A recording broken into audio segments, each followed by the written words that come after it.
ایران نے امریکا کی جانب سے دوبارہ جارحیت کرنے کی صورت میں تنازع خلیج فارس سے آگے لے جانے سے خبردار کر دیا۔ ایرانی سپریم لیڈر کے مشیر محسن رضائی نے CNN کو انٹرویو میں پیغام دیا کہ پھر فوجی کارروائیاں اب نہر ہرمز سے بڑھ کر بحیرہ ہند، باب المندب، بحیرہ احمر اور بحیرہ روم تک پھیل سکتی ہیں۔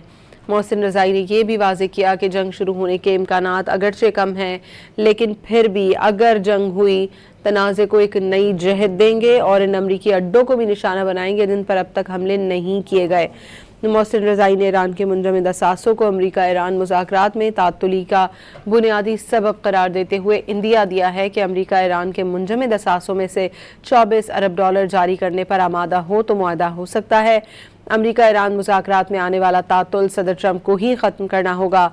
اب گیند ٹرمپ کے کورٹ میں ہے۔ محسن رضائی نے یہ بھی واضح کر دیا کہ امریکی صدر اور ایرانی سپریم لیڈر میں کسی ملاقات کا کوئی امکان نہیں۔ This will not happen. No, we are in the first stage of negotiations, and Mr. Trump has brought the negotiations to a standstill. This will not happen.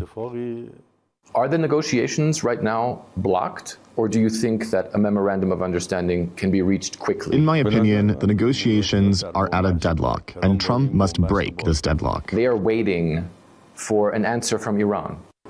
Iran has openly stated that our assets have been frozen, and you must release them. The Americans are not telling the truth in this regard.